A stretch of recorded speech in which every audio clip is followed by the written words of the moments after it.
عظیم دھماکے کا پیش منظر۔ عظیم ماہر طبیعیات اسٹیفن ہاکنگ کی تحقیق کے مطابق عظیم دھماکے کے فقط چند گھنٹے بعد ہیلیم اور دوسرے عناصر کی افزائش تھم گئی اور اس کے بعد اگلے کئی لاکھ سال تک کائنات کسی قابل ذکر حادثے کے بغیر سکون کے ساتھ مسلسل پھیلتی ہی چلی گئی۔ پھر جب رفتہ رفتہ کائنات کا اوسط درجہ حرارت چند ہزار درجے تک گر گیا تو الیکٹران اور مرکز نیوکلی کے پاس اتنی توانائی برقرار نہ رہ سکی کہ وہ اپنے درمیان موجود برقی مقناطیسی کشش پر غالب آ سکے۔ اسٹیفن ہاکنگ دوربین کے موجد گیلیلیو گیلیلی کی وفات کے ٹھیک 300 سال بعد 1942 میں برطانیہ کے علمی شہر آکسفورڈ میں پیدا ہوا۔ اس نے فزکس کی ابتدائی تعلیم آکسفورڈ یونیورسٹی سے حاصل کی اور اس کے بعد وہ اعلیٰ تعلیم کے لیے کیمبرج چلا گیا۔ نوجوانی کی عمر میں وہ موٹر نیورون نامی بیماری میں مبتلا ہو گیا، مگر اس کے باوجود تحقیق و جستجو کے دروازے اس نے کبھی بند نہ ہونے دیے۔ یہ اسی محنت کا صلہ تھا کہ وہ کیمبرج یونیورسٹی میں ریاضی کا پروفیسر بنا اور نیوٹن کی تاریخی کرسی کا حقدار قرار پایا۔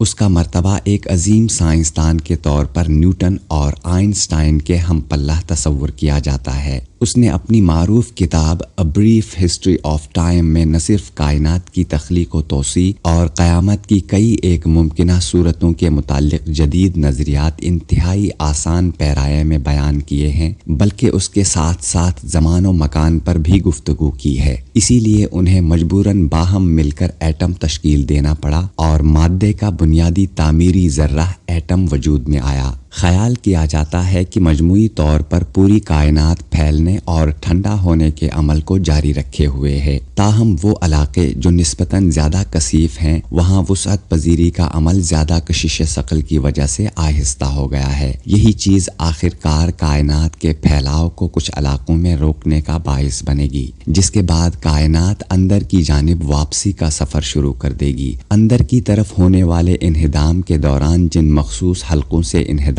شروع ہوگا ان سے باہر موجود مادے کی کشش ثقل شاید انہیں آہستہ گھمانا شروع کر دے گی۔ جوں جوں منہدم ہونے والے حلقے چھوٹے ہوتے چلے جائیں گے ان کے گھومنے میں اسی قدر تیزی آتی چلی جائے گی۔ بالآخر جب کوئی حلقہ بہت چھوٹا رہ جائے گا تو وہ اتنی تیزی سے گھومے گا کہ کشش ثقل کا توازن برقرار نہیں رکھ پائے گا۔ گھومتی ہوئی چکردار کہکشائیں اسپائرل گیلیکسیز بھی اسی انداز میں پیدا ہوئی تھیں، جب دیگر کہکشائیں جن میں محوری گردش کا یہ عمل ظاہر نہیں ہوا وہ بیضوی شکل اختیار کرتی چلی گئیں، جس کی وجہ سے انہیں بیضوی کہکشائیں الیپٹیکل گیلیکسیز کہا جاتا ہے۔